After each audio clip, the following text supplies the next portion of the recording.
नू हिंसा मामले में आरोपी मोनू मानेसर को नू अदालत ने जमानत दे दी है।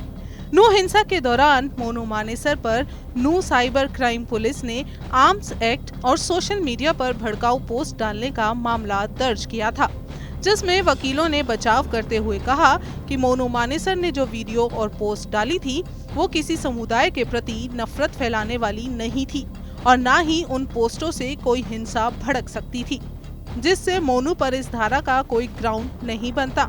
वहीं वकीलों ने अपनी दलील में कहा है कि मोनू मानेसर पर लगाए आर्म्स एक्ट में जो हथियार बरामद किए गए हैं वो लाइसेंसी हथियार थे, जिसके जवाब में पुलिस ने कहा कि उसका लाइसेंस रद्द कर दिया गया था। इसके आगे चली बहस में वकीलों ने कहा कि ये आगामी जांच का विषय है कि किन कारणों से लाइसेंस को रद्द किया गया है, लेकिन जो हथियार पाया गया है वो लाइसेंसी है। इसी पर अदालत ने मोनू मानेसर पर 1 लाख का मुचलका लगाते हुए उसे जमानत दे दी। एडवोकेट सोमदत्त शर्मा ने कहा कि अभी मोनू मानेसर जेल में ही रहेगा और जब तक राजस्थान और पटौदी से जमानत नहीं हो जाती तब तक वो जेल में ही रहेगा। वहीं मोनू मानेसर के वकील सोमदत्त शर्मा ने कहा कि अब राजस्थान से मोनू मानेसर की जमानत की तैयारी की जाएगी। कहा कि राजस्थान से भी मोनू मानेसर की जमानत वो करवा कर मानेंगे। आज इस पर जो है मोनू मानेसर की बेल पर आर्गूमेंट थी, जिसमें बेल आर्गूमेंट करने के लिए मेरे सीनियर काउंसिल एल पाराशर और कुलभूषण भारद्वाज और हम 3-4 वकील और थे साथ में खड़े होकर के आर्गूमेंट डिटेल आर्गूमेंट हुई। लगभग 15 से 20 मिनट आर्गूमेंट चली। आर्गूमेंट करने के बाद जो है कोर्ट ने अपना आदेश शाम को लगभग 3:30 बजे करीब जो है अनाउंस किया और उसमें उनकी बेल जो है एक्सेप्ट कर ली गई। जो बेल में ऑफेंस थे जो इम्पोर्टेंट थे 295 और साथ में जो है आर्म्स एक्ट 295 में जो सेक्शन था कि भाई हम किसी के परिणाम का वो देख लेंगे, जो आगा हम रिजल्ट देख लेंगे, ये शब्दों के ऊपर बेस पर जो है उसके ऊपर खिलाफ मुकदमा दर्ज हुआ था। लेकिन हमने वही शब्द आज कोर्ट में प्रस्तुत किए गए और वो उनको कोर्ट में डिफाइन किया कि 295 में ये शब्द नॉट मेड आउट, किसी की भावनाओं को कोई ठेस क्या पहुँचाएंगे हम। इन शब्दों को कोर्ट ने देखते हुए और इन शब्दों को पुलिस से भी रिप्लाई पूछा। पुलिस के और सरकारी वकील के पास इन चीज़ों का कोई जवाब नहीं मिला।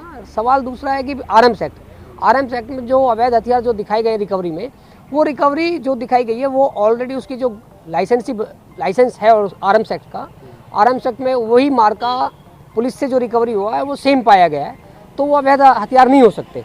तो इन दोनों ग्राउंड्सों को देखते हुए कोर्ट ने उनकी बेल एक्सेप्ट कर लिया है 1 लाख रुपये श्योरिटी के बेस पर। जो है मेरे सीनियर काउंसिल जो गुड़गांव से कुलभूषण भारद्वाज जी और साथ में एल पाराशर आए थे, दोनों ने डिटेल आर्गूमेंट 15 से 20 मिनट आर्गूमेंट हुई है। उन्होंने आर्गूमेंट करी थी इस केस में। ये 31 जुलाई को जो नू क्षेत्र में जो दंगा हुआ था उससे पहले कोई कमेंट्स करे बताए थे मोनू मानेसर के फेसबुक आईडी से, उसके बेस पर जो है मुकदमा दर्ज किया गया है और उसी मैटर में मुकदमा नंबर 37 है जिसमें आज कोर्ट ने सुनवाई करी है। नहीं, आज मोनू मानेसर जेल से बाहर नहीं आएगा क्योंकि राजस्थान में जो उनके ऊपर जुनैद नासिर वाला जो केस लगाया हुआ है उस पर डीजीपी ने जो अपनी पहले मीडिया के अंदर अपनी स्टेटमेंट दी थी कि वो निर्दोष है। निर्दोष के बेस पर अब राजस्थान की पुलिस ने जो है उसको साथ मतलब उस हिसाब से देखे कि राजस्थान पुलिस ने उसके साथ गलत व्यवहार किया है कि जब पहले बता दिया कि ये निर्दोष है तो हम एंटिसिपेटरी बेल भी लगा सकते थे यदि इन्वॉल्वमेंट है वो, क्योंकि डिस्क्लोजर के बेस पर उसका नाम दिया गया है। तो राजस्थान की सेशन कोर्ट ने उनकी बेल डिसमिस कर दी। अब हाई कोर्ट हम जो है तैयारी पकड़ रखी, हाई कोर्ट जाएंगे और जब उसके बाद फिर हम पटौदी केस में बेल लगाएंगे।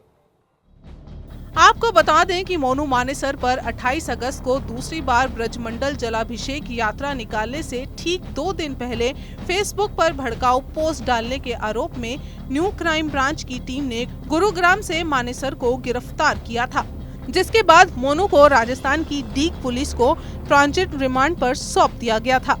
इन दिनों मोनू मानेसर अजमेर जेल में बंद हैं। मोनू राजस्थान के डीग जिले के घाटमिका गांव के रहने वाले नासिर और जुनैद की हत्या के षड्यंत्र रचने के आरोप में अजमेर की जेल में बंद है। बता दें, राजस्थान के घटमिका गांव के निवासी नासिर और जुनैद को अपहरण के बाद उन्हीं के बोलेरो गाड़ी में जलाकर भिवानी जिले में हत्या कर दी गई थी। पुलिस इस मामले में अब तक कई आरोपियों को गिरफ्तार कर चुकी है। वहीं 31 जुलाई को शोभा यात्रा के दौरान नू में हिंसा हो गई थी, जिसमें 2 होमगार्ड सहित 6 लोगों की मौत हो गई थी और इसी मामले में मोनू मानेसर को तलब किया गया था। अब नू हिंसा में तो मोनू मानेसर को जमानत मिल गई है, लेकिन नासिर जुनैद हत्याकांड मामले में मोनू मानेसर को कब जमानत मिलती है, ये देखना काफी अहम होगा।